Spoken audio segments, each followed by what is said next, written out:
और काम जैसे शंकर जी पर आक्रमण करता है, श्री राम पर भी वो आक्रमण करने के लिए आया। आपको याद होगा, आपने पढ़ा होगा, उस वाटिका में जिस समय श्री सीता जी सखियों के साथ चली, उनके हाथों का कंकण, उनके कट की करधनी, उनके चरणों का नूपुर बजने लगा और वो आभूषणों की ध्वनि श्री राम के कानों में गई। भगवान राम सबसे पहले, भगवान राम जब तक जनकपुर में नहीं आए थे, तब तक तो भाषण में भगवान का गद्य बड़ा सुंदर होता, पर अयोध्या में कभी उन्होंने कविता नहीं बनाई। ये सबसे पहले अगर कवि बने तो जनकपुर में बने, और जनकपुर में भी मिथिला की जनकपुर की वाटिका में बने, और वहां भी सीता जी के आभूषणों की ध्वनि सुनकर भक्ति देवी जब रस का संचार करती हैं तो ब्रह्म में रस का जागरण होता है, और उस रस की अनुभूति के काव्य के रूप में प्रकट हो गई। भगवान ने श्रोता किसको बनाया? लक्ष्मण जी को। वैसे व्यवहारिक दृष्टि से देखें तो एक बात उचित नहीं। क्या श्रृंगार की चर्चा न तो बड़ों से की जाती है न तो छोटे से। श्रृंगार की चर्चा तो केवल बराबरी वालों से की जा सकती, पर भगवान राम का श्रृंगार अनोखा है। उन्होंने चर्चा की तो दो ही से की, या तो पुष्पवाटिका में की तो छोटे भाई लक्ष्मण से, या वहां से निकल करके आए तो गुरु विश्वामित्र से। ये विचित्र बात, दोनों का चुनाव जो है छोटे भाई से वो बात तो नहीं की जाती, और गुरु के समक्ष हृदय सराहत सिय लुनाई, गुरु समीप गौने दो भाई, राम कहा सब कौशिक पाई।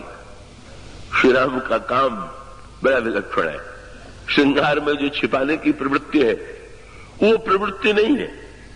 भगवान श्री राघवेंद्र ने लक्ष्मण को श्रोता बनाया। कभी चाहता है कि कोई सरस श्रोता मिले और उसे कविता सुनावे, तो भगवान राम ने भी जब कविता बनाई तो सोचा कि अब इस कविता को जरा लक्ष्मण से सुनावे।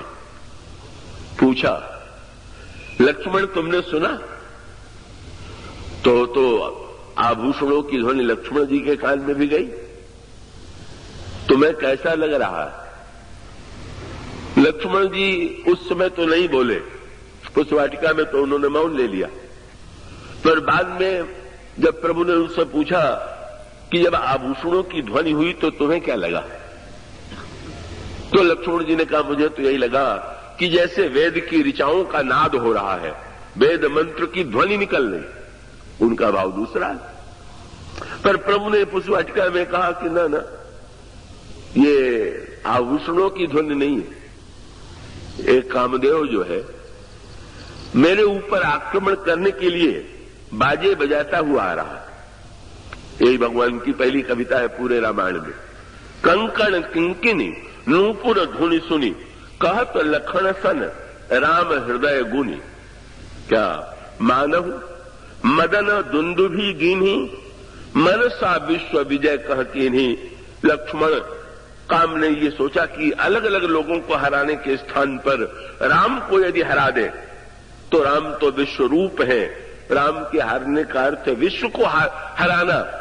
इसीलिए देखो तो कितना बड़ा दुस्साहस कर रहा है कि मेरे ऊपर आक्रमण करने के लिए छिप के नहीं। प्रभु को याद आ गई, बोले शंकर जी पर आक्रमण करने आया तो छिप के गए, और मेरे ऊपर आक्रमण करने आ रहा है तो बजाता हुआ आ रहा। ये कैसी बात? लक्ष्मण जी बिल्कुल चुप रह गए, बोले ही नहीं। अब इसका आध्यात्मिक तात्पर्य है कि लक्ष्मण जी है वैराग्य। लखन राम सीता सहित राजत पर्ण कुटीर, भगत ज्ञान वैराग्य जन सो धैर्य शरीर। तो काम का जब आक्रमण हो जीवन में तो सहायता किससे मांगनी चाहिए? वैराग्य से। वैराग्य ही काम से बचा सकता है। का भगवान श्री राघवेंद्र ने कहा लक्ष्मण तुम तो मेरे साथ मेरे सदा रक्षक और सहायक रहे हो, देख नहीं रहे हो इस काम का दुस्साहस ये आक्रमण करने के लिए बाजा बजाते हुए आ रहा है। भगवान ने मुस्कुरा करके देखा लक्ष्मण क्या बोलते, पर लक्ष्मण जी ने तो बिल्कुल चुप्पी साध लिया, बोले ही नहीं, एक बार भी नहीं बोले। प्रभु ने लक्ष्मण जी से पूछा, तुम तो सर्वदा संकट में मेरे साथ रहे, पर मेरे ऊपर काम का आक्रमण हुआ और मैंने तुमको सुनाया, फिर भी तुम चुप रह गए। का बहुत बढ़िया बात कही लक्ष्मण जी ने। बोले प्रभु, काम अगर अपने बल से आक्रमण करने आ रहा होता तो मैं जरूर लड़ता, लेकिन जब मैंने देख लिया कि काम ने श्री किशोरी जी के चरणों का आश्रय ले लिया है तो मैं चुप हो गया। बोले अब इस आक्रमण में तो आप हार जाए तो ही ठीक है, इसमें आपकी विजय में कोई शोभा नहीं। का काम जो है भक्ति देवी के चरणों के नूपुर में जब उसने आश्रय ले लिया, आपकी शक्ति का, आपकी भक्ति का आश्रय लेकर के काम अकेला शंकर जी पर अपने बल से आक्रमण करने गया था, पर आज काम आक्रमण करने आया है तो अकेला अपने बल से नहीं आया हुआ, आज तो श्री किशोरी जी का आश्रय लेकर के आया हुआ। मैं क्या बोलता, मैं कैसे कहता कि वो इस समय वैराग्य की कोई उपयोगिता है, क्योंकि भक्ति में जो दिव्य काम जुड़ गया है वहां तो वैराग्य की नहीं अनुराग की सार्थकता है, बल्कि लक्ष्मण जी ने तो पराजय का प्रमाण पत्र लिख दिया। इस युद्ध में भगवान ने कहा युद्ध, तो लक्ष्मण जी ने पुष्पवाटिका में जाकर के भगवान राम का सारे मस्तक पर श्रृंगार किया फूलों के द्वारा और बीच में मोर पंख लगा दिया। और जब ये श्रृंगार लक्ष्मण जी कर चुके तो उन्होंने प्रभु से संकेत किया बाहर निकलने के लिए। और प्रभु जब लता कुंज से निकले, सखियों ने देखा तो सबसे पहले सिर पर दृष्टि गई और क्या दिखाई पड़ा, सखी ने तुरंत सीता जी से कहा, आपस में कहा जरा देखिए, सीता जी से कहा मोर पंख सिर सोहत नीके, इनके सिर पर मोर पंख। सखी क्या कहना चाहती है सीता जी से, इतने अंगों में सबसे अधिक मोर पंख ही पहले दिखाई पड़ा, इतनी सुंदर आंखें हैं, इतनी सुंदर भुजाएं हैं, वक्षस्थल है, चरण है, किसी अंग का नाम लेने करके मोर पंख का नाम ले रही, क्यों ले रही? सखी का तात्पर्य था कि देखिए ना, जब कोई हारता है तो सिर माथे पर अपनी हार स्वीकार करता है। बोले तो श्री राम ने तो इतना आए थे तो मोर पंख नहीं था, पर आपकी वाटिका का मोर पक्षी है, पर उस पक्षी को उन्होंने इतना सम्मान दिया कि उसके गिरे हुए पंख को सिर पर बांध लिया। और जब आपके पक्षी से इतना प्रेम करते हैं कि उसको सिर पर चढ़ाते हैं, तो आपको कहां धारण करेंगे, आप विचार करके देख लीजिए। आपका हृदय तो वस्तुतः उनके हृदय पर ही अधिकार है। और इस तरह से पहली बार काम ने भक्ति का आश्रय लिया और श्री सीता जी के चरणों का आश्रय लेकर के भगवान के मन में भी क्षोभ की सृष्टि करने में, अनुराग की सृष्टि करने में समर्थ हुआ। फिर काम की पदोन्नति हुई। कब? धनुष यज्ञ में।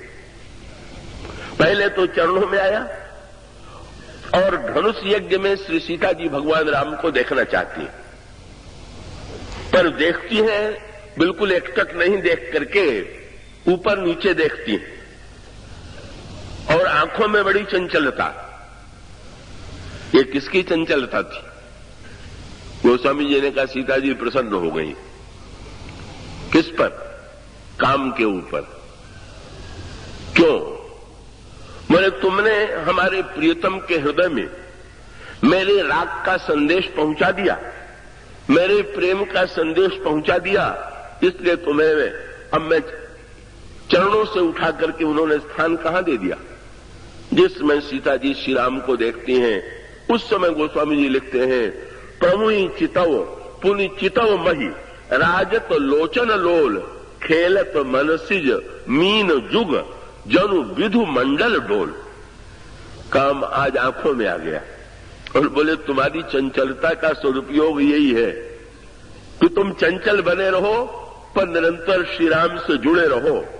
मानो अब जो है पहले काम चरणों में आश्रय लेता है और अब काम जो है वो दृष्टि मिल गई कि काम तो सुंदरता कोई खोजता है ना।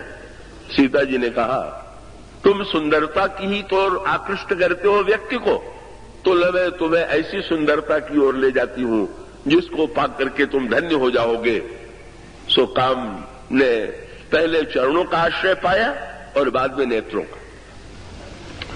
और जब इतनी उन्नति सीता जी ने दे दिया तो भगवान ने घोड़े को, बस जब घोड़ा बन के आ गया, जब दूल्हा चला तो काम घोड़ा बन करके आ गया। और भगवान श्री राम ने मुस्कुरा करके बोले जब भक्ति देवी ने तुम्हें इतना महत्व दे दिया तो अब तो तुम मेरे वाहन हो, अब तो मैं तुम पर बैठूंगा। और भगवान श्री राम का घोड़े के ऊपर बैठ गए, काम घोड़ा बना और अब काम ने राम को पा लिया। दूल्हा राम जो है वो घोड़े की पीठ पर बैठे हुए। काम ने जब राम को पाया, अनोखा दृश्य क्या, यही बरबाजी राम असवारा कहीं शारदों न बर नहीं पारा। भगवान राम दो पशु दिखाई देने वालों की पीठ पर बैठे। एक तो किष्किंधा कांड में हनुमान जी जो बंदर दिखाई देते हैं उनकी पीठ पर बैठे, और विवाह के प्रसंग में घोड़े की पीठ पर बैठे। प्रभु से किसी ने पूछा कि आपका दरबार तो अंधाधुंध है, क्यों? बोले हनुमान जी शंकर के अवतार है तो वो तो है कामारी। तो कामारी के पीठ पर बैठ गए तो समझ में आता है, लेकिन ये घोड़े के रूप में काम के पीठ पर बैठ गए तो आपको काम और कामारी में कोई अंतर नहीं दिखाई देता है क्या? प्रभु ने हंस करके कहा कि मैं दोनों की पीठ पर बैठ तो गया पर बहुत बड़ा अंतर था। क्या? तो उन्होंने कहा जब घोड़े के पीठ पर मैं बैठा तो मैंने लगाम से उसको कस के पकड़ लिया और घोड़े से कह दिया कि मैं जिधर कहूं तुम उधर चलो। और हनुमान जी की पीठ पर मैं बैठा तो हनुमान जी से मैंने कहा कि तुम जिधर कहो उधर मैं चलूं। का वस्तुतः ये अंतर तो है ही। कामारी पर नियंत्रण की आवश्यकता नहीं है, वो जहां ले जाए वहां जाने के लिए मैं प्रस्तुत हूं, पर काम को तो मेरी इच्छा के अनुकूल चलना होगा, मेरी लगाम में रहना होगा, मेरे संकेत पर उसको नाचना होगा। और प्रभु ने एक बड़ी मीठी बात ये कही कि तुमने ध्यान नहीं दिया, दोनों प्रसंग में मैं जब पीठ पर बैठा तो उद्देश्य एक ही था। क्या? घोड़े पर जब बैठा तो सीता जी को पाने के लिए, और हनुमान जी के पीठ पर बैठा तो सीता जी को पाने के लिए। पाना तो भक्ति को है, पीठ किसकी है इसका महत्व नहीं है। आशय अगर काम को स्वीकार करके भक्ति की दिशा में बढ़ा जा सके तो भी ठीक, और कामारी को स्वीकार करके अगर भक्ति को पाया जा सके तो भी ठीक। इस तरह से काम जो है अश्व के रूप में, ऐसा काम श्री राम से जुड़ गया।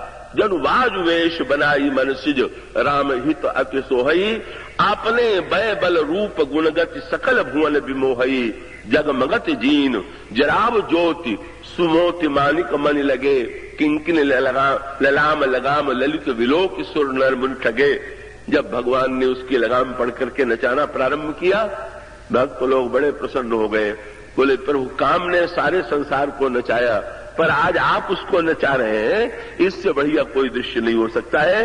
ये विवाह में काम की सार्थकता है। अब बाकी बातें कल आपके सामने रखी